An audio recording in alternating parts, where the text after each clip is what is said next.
Hello and welcome to another episode of the Silk and Steel podcast. I am your host, Carl Za. Today we have a mystery guest. Actually, he's a regular guest on the show. This is TP Huang. He is a follower of all the latest Chinese tech development, including military hardware. TP wants to remain anonymous, so I'm not going to show his face. But welcome to the show, TP. Oh, hi, Carl. Good. Good to come back to the show. Yeah, I mean it's been a while since we had our Tech War series. So this episode I'm going to call the Tech War Updated. There's a lot has happened since last time we talked. U.S. has the outgoing Biden administration has tightened the chip sanction on China. They now they have put pressure on the Dutch government and the Dutch company ASML to not even sell the legacy DUV machines to China. But on top of that, they also forced the ASML to stop service the machines that have already sold to China because China has stockpiled many DUV machines in anticipation of the sanction. So the Dutch and the ASML are saying that they will no longer provide service to those machines that's already in mainland China. So the idea is, those machines going to break down very quickly, and then China going to lose its capability to manufacture like 7 nanometer chip for Huawei. So I want to talk to you about, what do you think the potential impact of that will be, and do China have like alternative? What do you think?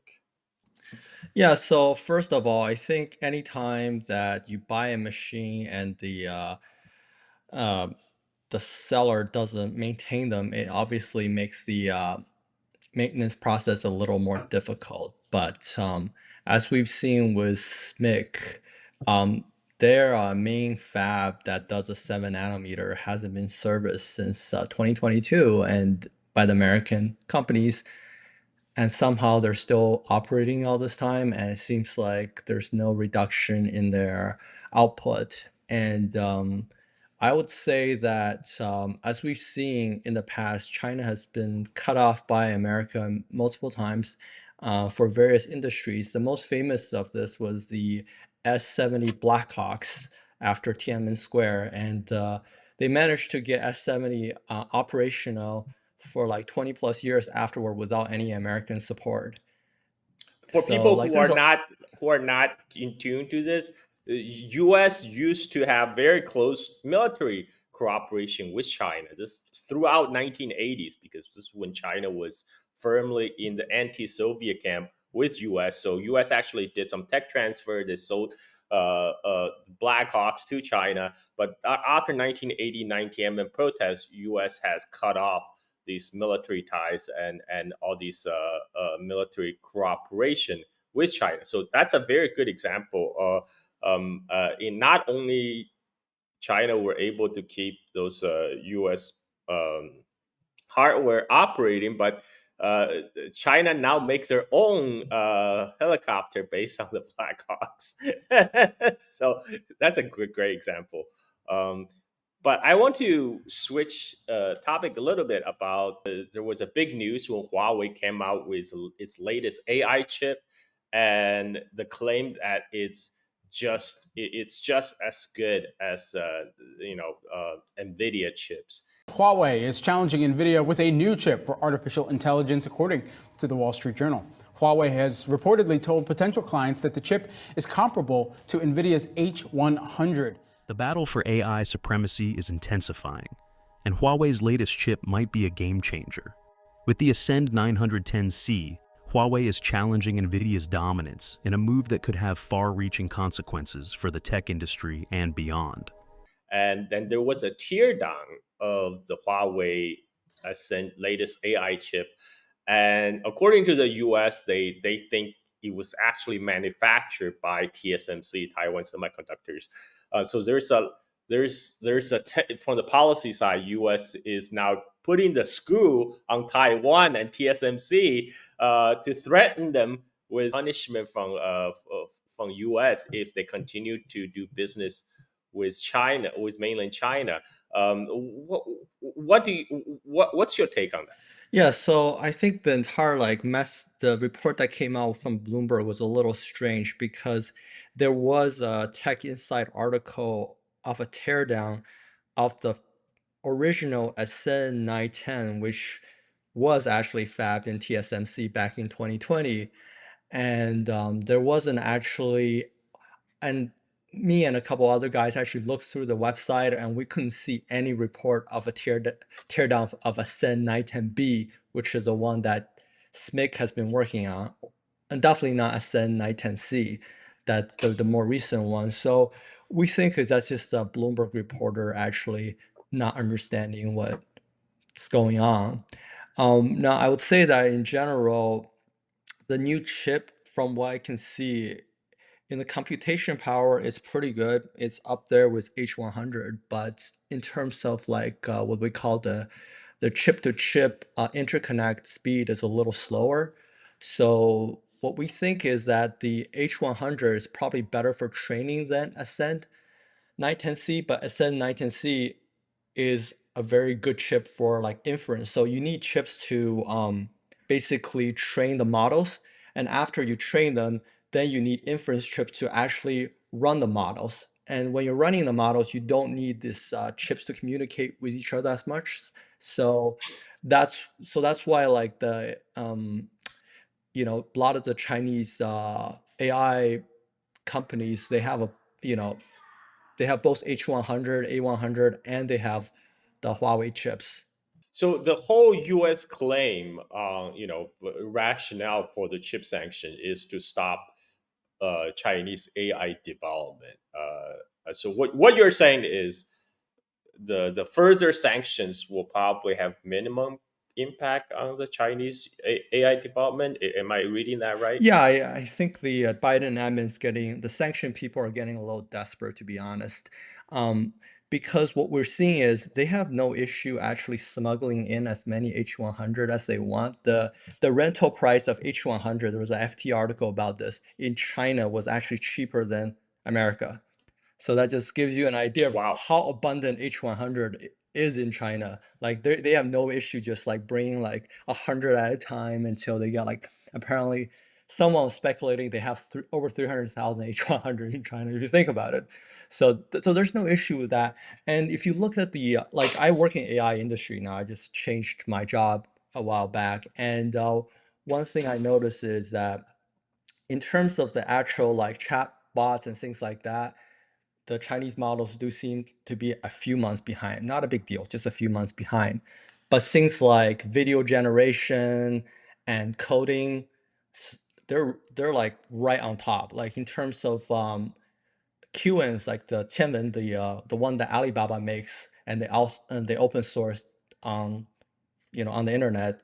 It's very popular right now, and people say it's the coding, the chatbot functionalities, everything is very well done. So I'm not seeing the effect of the AI sanctions, to be honest. I'm not actually. Well, I fully expect U.S. to be ahead in ChatGPT because that's U.S. forte. The U.S. strongest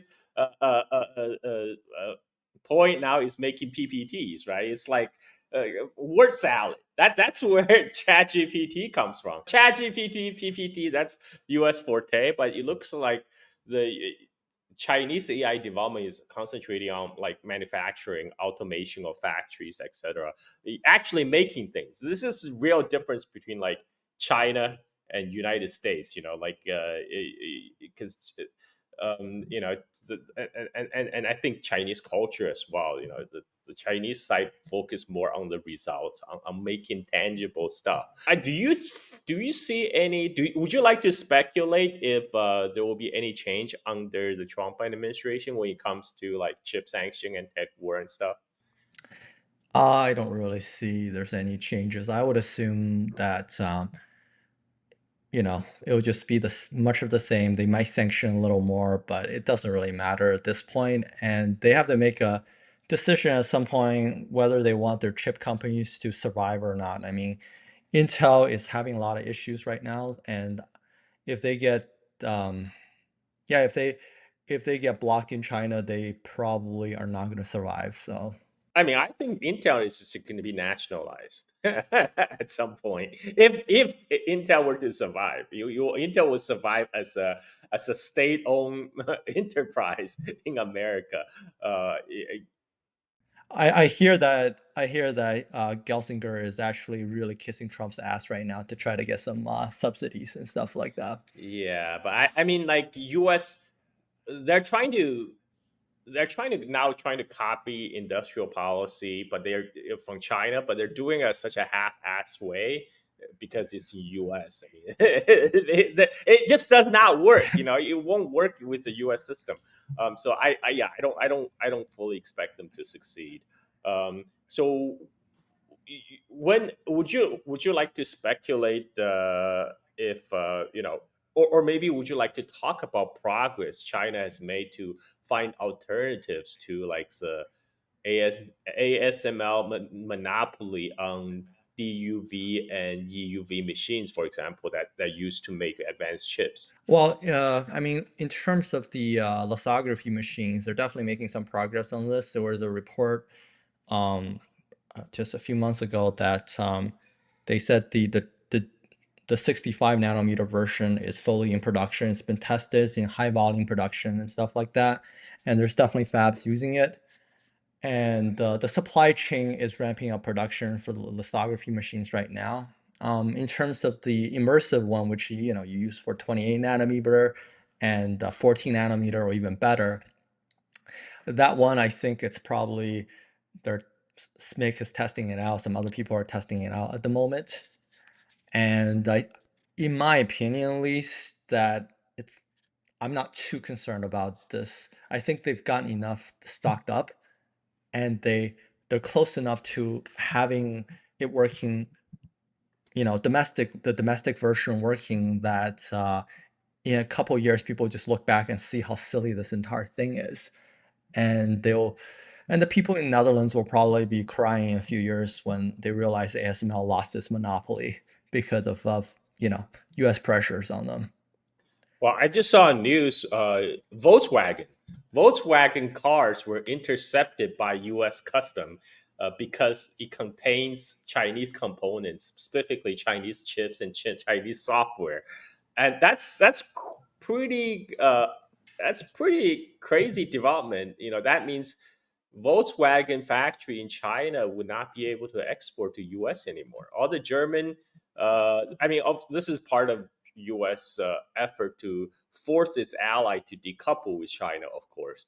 But instead, where I'm seeing something like Audi China is coming out like made in China Audi EV cars because they won't be able to sell anywhere else because the U.S. tariffs, European tariffs, and U.S. sanctions. How do you think that will turn out for foreign brands in China that have factories in China?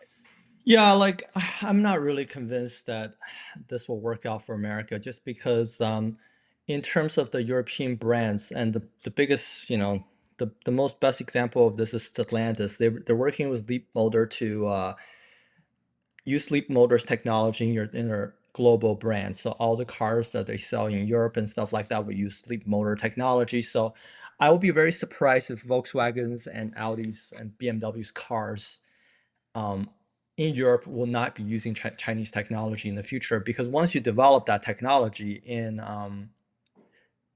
China and it's good, then you'd want to use it elsewhere also. But like Volkswagen also has a partner with Rivian right now, so like you probably use the Rivian software and such in America, but then outside of America there will be a competition of whether the Chinese stuff is better or the American stuff is better, and it's obvious that the Chinese stuff is better. So um, I think that when you seal yourself off for foreign competition, like what America is doing right now, it's not good for your domestic competitiveness and industries in general. United States is doing like the Qing Dynasty style 闭关锁国, right? Like the close down the foreign trade, cutting off any connection with the outside world. I'm not gonna say U.S. is gonna face its own century of humiliation, but what I think will happen is U.S. consumer will be faced with increasingly uh, obsolete products as as the Chinese technology keep on upgrading and offer more consumer goods that's has very high tech components. I see, we already seen that with basically the EVs.